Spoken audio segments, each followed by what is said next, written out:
Hello, welcome again. We are covering the subject compressible fluid flow for civil services mains, IFS, and GATE aerospace exam. So we are covering the topic one dimensional with heat addition, and in this topic the subtopic is Rayleigh curve. So here I have made it point wise, and I will read the point and explain each point. So first is heat addition drives the Mach number towards 1, deaccelerating the supersonic flow and accelerating the subsonic flow. So here we have studied that in case of supersonic flow, when heat is added, Mach number decreases. M2 is less than M1 because M1 is greater than 1, so it is driving the Mach number towards 1. It is the heat addition is trying to bring the Mach number is equal to 1.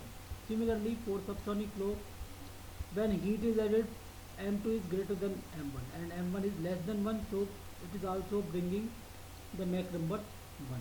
So first point is heat addition always drives the Mach number towards 1, deaccelerating the supersonic flow and accelerating a subsonic flow. Okay. Next point is this is emphasized in figure, which is Euler diagram. So this is shown in this figure here. This is Euler diagram. H is vertical coordinate and S is horizontal coordinate, and this is your Rayleigh curve. Okay.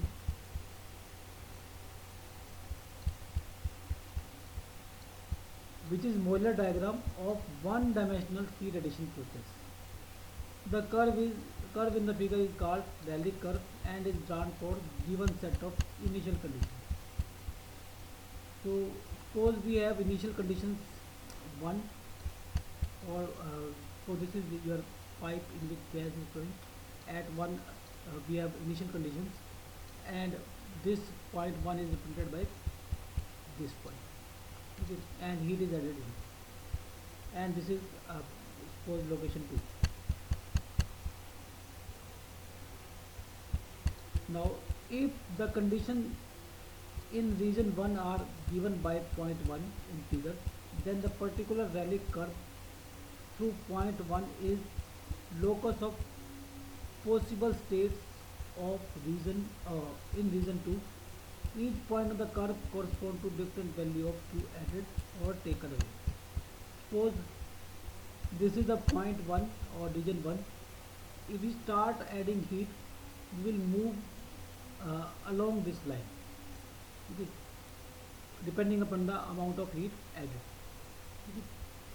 So this is the starting point and this is the locus of the point when heat is added. And if we take away heat, then the curve will be in this direction. This is the heating direction and this is the cooling direction. Okay. Next point is point A corresponds to maximum entropy. Also at point A the flow is solid. So as we add heat, the so this is Mach number more than 1. As we add heat, as I have already explained, the Mach number decrease. So at point A we will get the Stoney condition. Okay. At point A we will get Stoney condition if we add heat here, because Mach number decreases from supersonic to sonic for maximum heat condition. Point A corresponds to maximum entropy. So this point is corresponding to maximum entropy. Also at point point A corresponds to maximum entropy. Also at point A flow is sonic. So at this point the flow is sonic also. This is the point of maximum entropy also, and this is the point of sonic flow also. The lower branch of the Rayleigh curve below point A, this branch corresponds to supersonic flow. So this is for supersonic flow. Here Mach number is more than 1. Okay. And if we add it, the Mach number reduces and reaches to 1 at point A. The upper branch above point A corresponds to subsonic flow. So here the we take this point and mark it as one dash initial point and add heat, and here the flow is subsonic, Mach number is less than 1.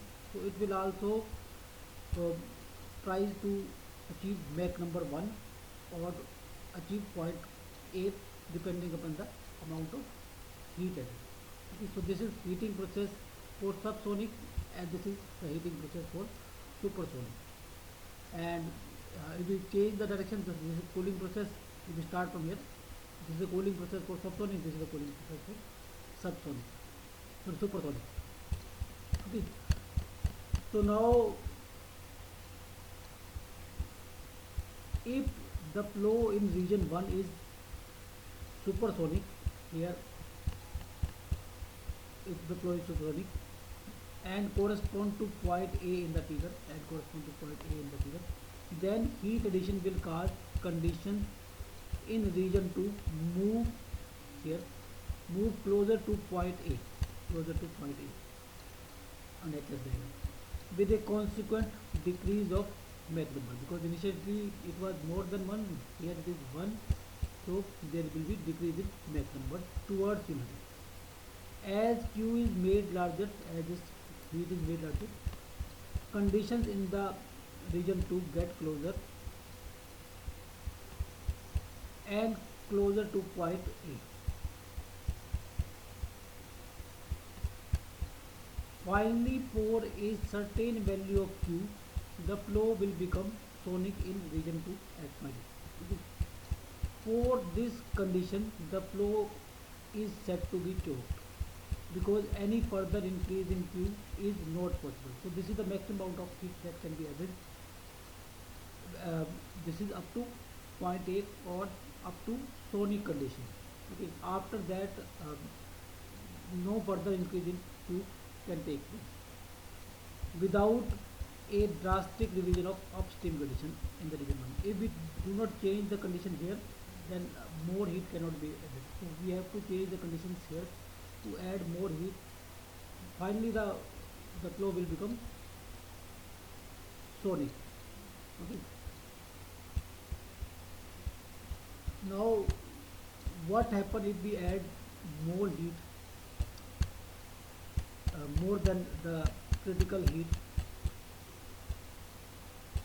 For example, if the initial conditions in region 1 were obtained by expansion through supersonic explosion, and if a value of Q is added to the flow above that the allowed for attaining Mach 1 in region 2, then a normal choke will form inside the nozzle and conditions in the region 1 will suddenly become subsonic. So this is the condition when we are adding lesser heat than the critical heat or the heat required to achieve Mach number 1. And here initial conditions are supersonic, and these conditions are obtained by this subsonic nozzle, and then heat is added. Okay. If Q is less than Q star, then M2 will be greater than 1, but it will be less than M1. It will not be sonic, so it will not be sonic, it will be supersonic, but it will be less than this M1. Okay. Now if we add more heat as compared to Q star, then here the shock will occur, and after the shock the flow becomes subsonic, and here the subsonic condition will prevail, and then the heat transfer will take place according to subsonic condition. Okay. So this is the main concept. Now if we take alternative case of Mach number less than 1 and add heat to it, its Mach number will increase